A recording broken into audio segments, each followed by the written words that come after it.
성경에는 눈물의 선지자라는 하고 하면 에레미야를 들 수가 있습니다. 뭐 우리나라에도 조선시대에 눈물의 왕이라고 불리는 군주가 있었는데 바로 명종이었죠. 그렇다고 이 명종이 조선의 역사가 그냥 성군이었다고는 보기 어렵습니다. 왜냐하면 당시 오히려 정난정이라든가 문정왕후가 오히려 국가를 좌우하면서 사실상 명종은 허수아비에 불과했었기 때문이었죠. 물론 눈물이 많은 사람이 오히려 인자하고 뭐 선한 양심을 가지고 있다고는 말할 수는 있을 것입니다. 약간 뭐랄까, 약간이 아니지, 좀 악하거나 뭐 사이코패스 성향이나 기질을 가진 사람을 일컬어 피도 눈물도 없는 사람이다, 뭐 감정이 메마른 사람이다, 뭐 양심에 털난 사람이다 라는 뭐 이렇게 평가를 하죠. 아마도 그로 인해서 판단되는 부분이 아닌가 생각이 듭니다. 좌우지간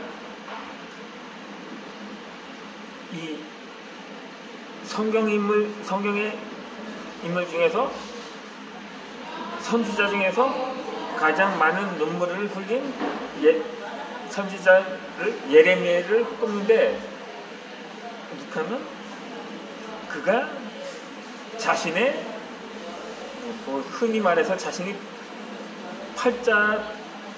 팔자라든가 그렇게 신사한탄을 하면서 흘리는 눈물이 아니라 조국과 민족의 위태로운 현실을 느껴서 흘린 눈물이라고 합니다.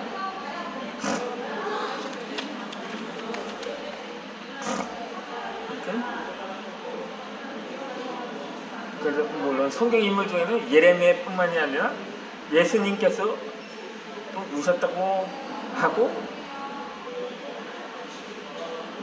또 구약에서는 야곱과 에서가 서로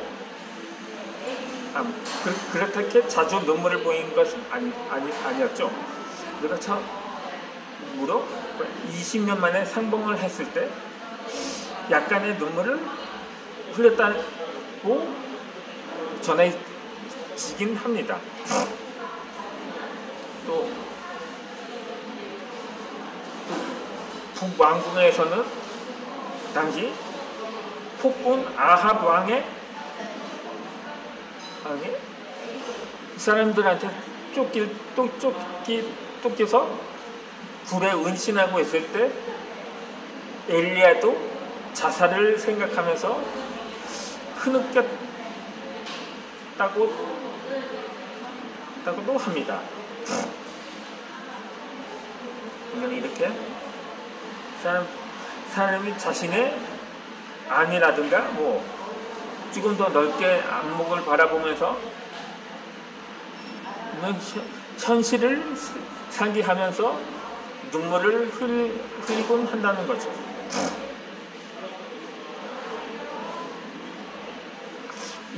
이처럼 눈물을 흘리는 것에는 생리현 이상의 많은 의미가 담겨져 있습니다.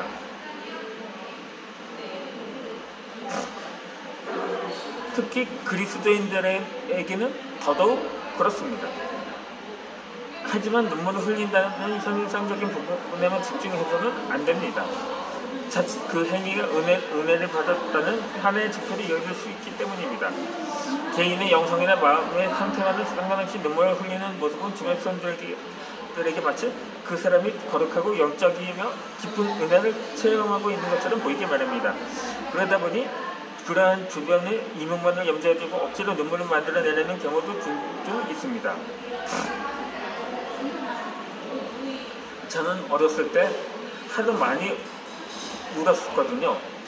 물론 사나이는 태어나서 한 번 운다고 하지만 나는 태어나서도 대략 10대 시절까지는 많이 울었던 것 같거든요. 제가 상당히 마음이 여리기 때문에 부모님한테 혼나거나 그럴 때 많이 울곤 했었죠. 그게 무슨 서러움의 표시라고도 하기도 한다는데 저에게는 다소 그 의미가 다르기도 했었던 거죠.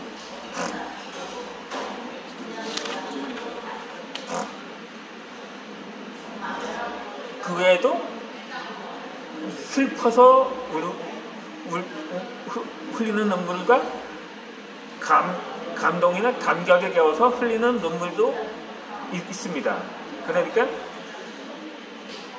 우리 같은 그리스도인들의 경우 이거는 대체로 은혜가 충만해서 운다는 말을 많이 듣더라고요. 이처럼 눈물을 흘리는 것이 은혜의 상징이 된 것은 당시 설교를 하던 몇몇 목회자들과 교사들 때문이라고 볼 수가 있습니다. 설교 때나 모임을 가질 때 은연중에 은혜를 받은 자들의 눈물이 나온다는 메시지가 전달되었습니다. 특히 수련회에 가서 제가 수련회를 중고등부 때 처음 참석을 했는데 물론 제가 교회에 출석하기 시작한 것은 제가 고등학교 때부터 고등학교 입학 후 얼마 되지 않아서 덩달아 교회를 나가기 시작을 했죠.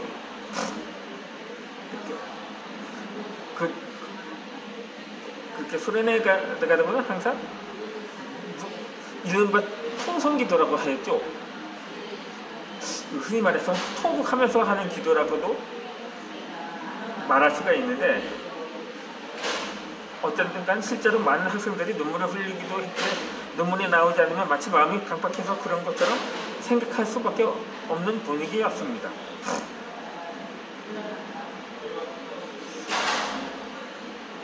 이처럼 그리스도인들은 눈물을 흘릴 줄 알아야 합니다. 자신의 신체 한탄이 아니라 하나님 앞에서 자신의 죄를 회개하며 울 수 있어야 합니다. 그분의 제사하심과 은혜에 깊이 감사하며 울 수 있어야 합니다. 이 말씀을 들으며 읽으며 때로는 묵상하는 가운데서 깨달음과 감사하는 마음에 눈물을 흘릴 수도 있는 것입니다.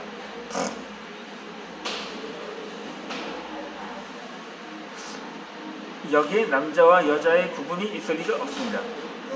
자매들도 그렇지만 기도할 때 눈에서 흘러내리는 형제들의 눈물은 특히 멋있습니다.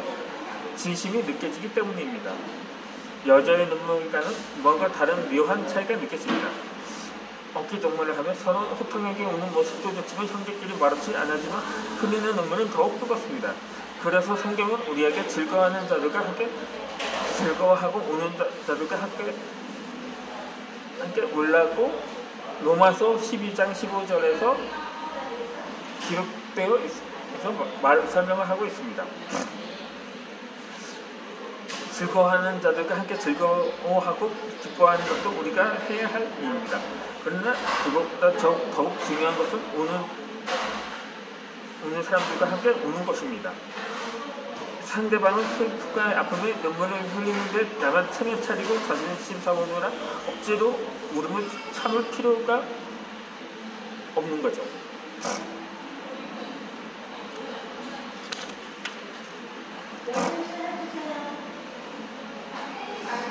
또 우는 사람들의 특징도 달라서 어린아이들의 경우는 배가 고프면 웁니다.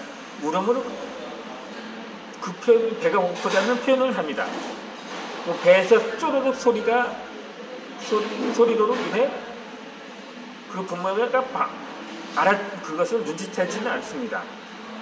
어린아이들한테 배에서 쪼르륵 소리가 날리는 만무합니다만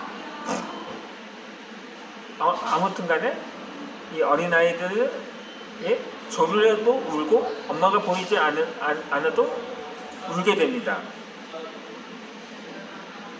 아니, 그러니까 얼마 전에 조카를 저희 집에 동생본부가 결혼해서 제 맞벌이거든요. 그러다 보니까 저희 집에 저희 부모님이 계신데 저희 집에 맡긴 적이 있어요. 그리고 아니 부모님이 잠깐 어딜 나가셨거든요. 저 혼자 집에서 책을 보고 있을 때였거든요.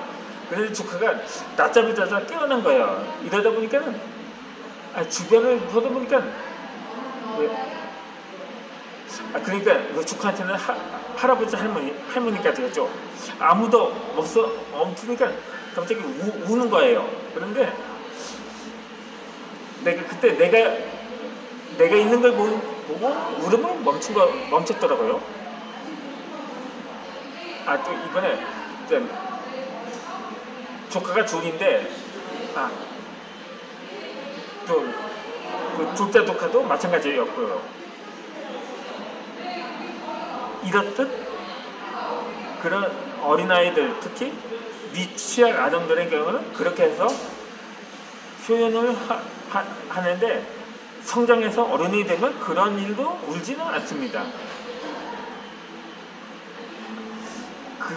그러면 아마 거의 지적장애 1, 2급 정도는 되겠죠. 또 진학과 취업에 실패해서 울고 사랑하는 상대 사람이 떠나서 울기는 합니다. 때론 몸이나 마음이 아파서 울거나 아니면 슬픈 드라마나 보거나 노래를 들으면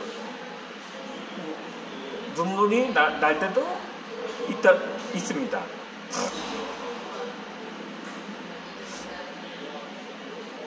또 그리스도인도 처음 신앙생활을 할 때는 자신을 위해서 웁니다. 한편으로는 억울해서 울기도 하고 서러워서 울기도 합니다. 그 외에 또 실패해서 울고 사랑 때문에 눈물을 흘리기도 합니다. 하지만 성숙한 신앙인은 하나님 때문에 울고 영혼 때문에 웁니다. 이는 남자들도 예외는 아닙니다. 오히려 그리스도인이라면 남자가 먼저 울 줄 알아야 한다는 거죠. 성자의 눈물의 기도는 교회를 움직이고 하늘 모델을 들었다 놨다 하는 영적인 파워가 있다고 하죠.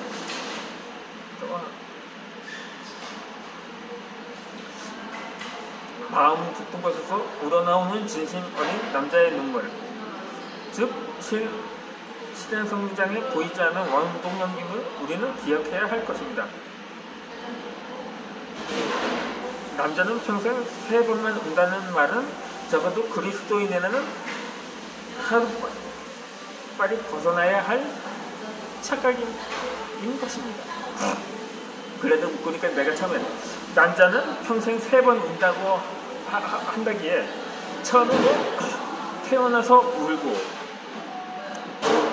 두 번째는 부모님이 운다고 하길래 그러면 마지막 3번째는 이성한테 실현당해서 우는 게 아닐까 하고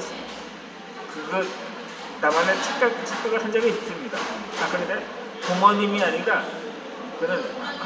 부모님이 아버지와 어머니가 존재를 하는데, 아버지가 돌아가시거나 어머니가 돌아가셔도 우니까 그렇게 해서 총 3번 운다는 의미이기도 한다는 것입니다. 그럼 저는 이어서 영상을 올리도록 하겠습니다.